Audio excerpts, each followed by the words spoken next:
Halo, nama saya Samuel Givensi dari Universitas Pelita Bangsa, Fakultas Teknik, jurusan Teknik Informatika, dengan dosen pengampu Agung Nugroho, Eskom Mkom. Ingin menjelaskan secara singkat tentang materi di setiap pertemuan mata kuliah Arsitektur dan Organisasi Komputer. Di pertemuan pertama dijelaskan tentang pengantar organisasi komputer, yaitu dengan poin-poin pentingnya apa itu komputer. Komputer adalah alat perangkat elektronik yang beroperasi di bawah kendali instruksi yang disimpan dalam memorinya sendiri. Baru dijelaskan tentang komponen komputer. Komponen komputer ada input device, output device, system unit, storage device, dan communication device. Dan juga ada struktur dan fungsi komputer. Ya, dengan struktur komputernya ada central processing unit yaitu CPU, memori utama, input output, dan sistem interconnection bus. Dan fungsi-fungsinya ada sebagai pengolahan data, penyimpanan data, dan operasi kontrol. Di pertemuan kedua dijelaskan tentang materi evolusi komputer, yaitu tentang asal mula komputer, yang bisa dibilang dari sempoa atau kalkulator mekanik tahun 1914 atau kalkulator elektromekanik tahun 1960-an. Dan juga ada tokoh dan peristiwa penting. Tokoh-tokohnya bisa ada Charles Babbage, ada Lovelace Byron, Herman Hollerith, dan von Neumann. Dan peristiwa pentingnya termasuk adalah peristiwa Perang Dunia Kedua yang menjadi peristiwa penting untuk evolusi komputer. Dan perkembangan komputer itu dari generasi pertama sampai generasi 5 saat ini. Generasi pertama bisa dibilang tahun 1942 sampai 1959. Dan komponen sistem komputer ada 3, yaitu hardware, software, dan brainware. Pertemuan ketiga dijelaskan tentang materi CPU, yaitu dengan poin-poin pentingnya yaitu fungsi CPU. Fungsinya ya untuk menjalankan program-program yang disimpan dalam memori utama dengan cara mengambil instruksi. Baru ada komponen CPU, yaitu ada control unit, arithmetic and logic unit yang biasa disingkat ALU, register, dan CPU interconnection. Dan juga ada top 3 CPU manufaktur, yaitu ada Nvidia, AMD, dan Intel. Pertemuan keempat tentang memori, yaitu dijelaskan tentang satuan-satuan memori, yaitu ada kilobyte, megabyte, gigabyte, dan terabyte. Ya mungkin yang paling tinggi sekarang terabyte. Dan juga jenis-jenis memori ada 2 yang saya tahu, yaitu read only memory ROM dan random access memory atau biasa disingkat RAM. Dan tipe-tipe memori yaitu ada ROM, EEPROM, flash memory, EEPROM. Dan jenis-jenis RAM ada banyak ya, tapi secara singkat ada dynamic RAM, DRAM, atau static RAM yang biasa disingkat SRAM. Pertemuan kelima dijelaskan tentang external memory, yaitu tentang sama lagi satuan memori penyimpanan, yaitu ya kilobyte, megabyte, terabyte, dan yang lain-lain. Dan juga perangkat penyimpanan. Ya, perangkat penyimpanan contohnya ada magnetic disk, floppy disk, IDE, SATA, RAID, optical, pita mekanik. Ya, semacam itulah. Di pertemuan ke-6 dijelaskan tentang input output device, yaitu tentang pengertian input output device dan macam-macam alat input output device. Di sini saya akan menjelaskan sedikit lebih rinci tentang input output device. Ya, input output device.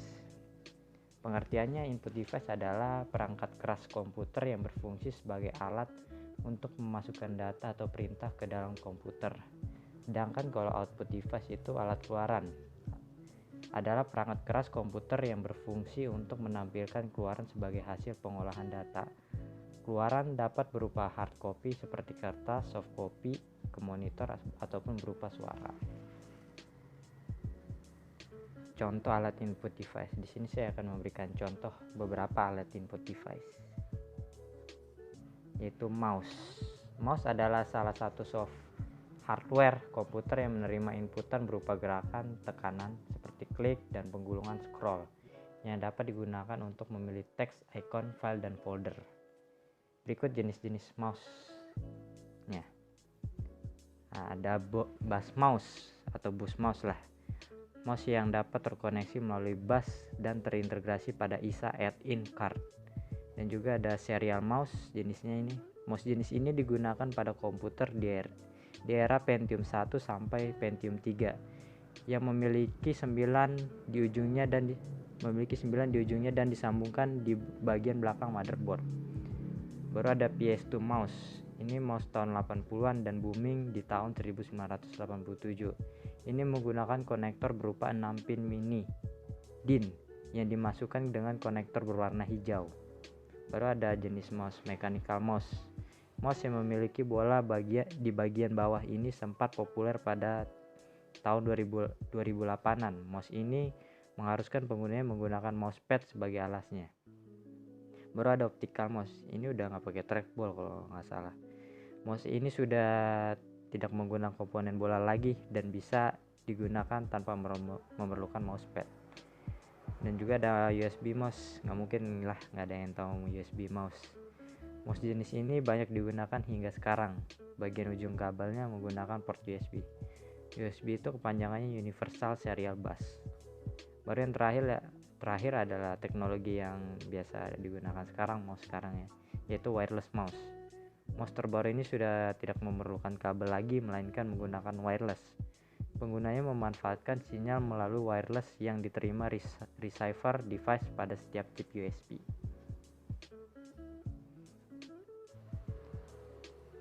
Ya, alat input device selanjutnya adalah joystick. Joystick atau dalam bahasa Indonesia disebut tuas kontrol adalah alat masukan komputer yang berwujud tuas yang dapat bergerak ke segala arah. Alat ini dapat mentransmisikan arah sebesar 2 atau 3 dimensi komputer. Berikut jenis-jenis joystick dengan perkembangannya. Yang pertama nih, joystick Logitech Rumble.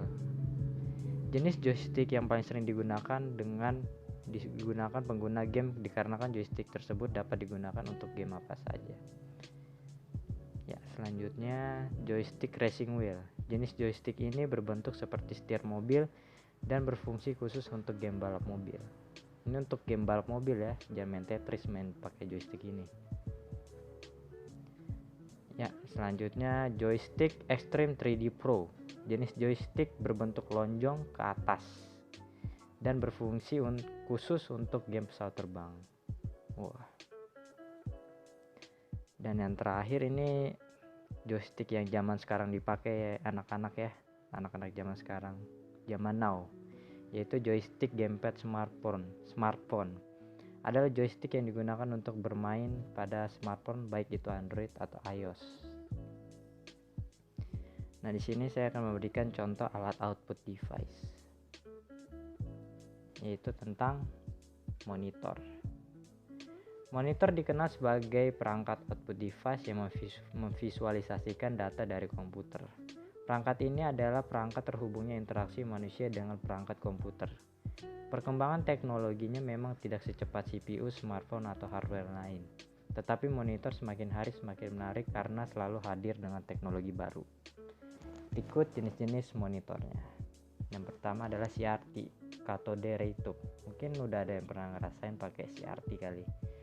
Merupakan jenis monitor komputer generasi 80 sampai 2000-an. Bisa dibilang monitor ini adalah monitor pertama yang banyak dikenal orang ketika komputer sudah mulai hadir ke pasaran. Monitor CRT memiliki bentuk kotak yang besar, lebar, dan memanjang ke belakang karena bentuknya yang besar dan mirip tabung.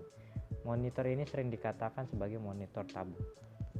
Ini tabung 3 kg kali monitornya. Ya, yang kedua LCD. Monitor LCD yaitu Liquid Crystal Display.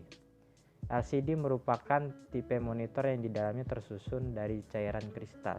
Cairan kristal ini tidak memancarkan cahaya sendiri. Tipe monitor paling populer dan masih banyak digunakan orang, yaitu LCD ya. Nah, ini ada juga LED, tipe monitor hasil penyempurnaan dari LCD. Tipe monitor ini hadir dengan kualitas visual dan warna yang lebih banyak jika dibandingkan LCD. Selain itu, LED juga 70% lebih hemat daya dibandingkan LCD. Ingat ya, 70% lebih hemat daya, bukan harganya yang 70% lebih murah. Dan yang terakhir adalah OLED atau kepanjangannya Organic Light Emitting Diode. Monitor teknologi terkini, yaitu monitor ini adalah tipe monitor yang bekerja dengan cara memanfaatkan semikonduktor pemancar cahaya yang dibuat dari lapisan organik. Monitor OLED adalah tipe monitor yang tergolong tipis. Ya, itu saja sekian penjelasan dari saya tentang presentasi ini. Terima kasih.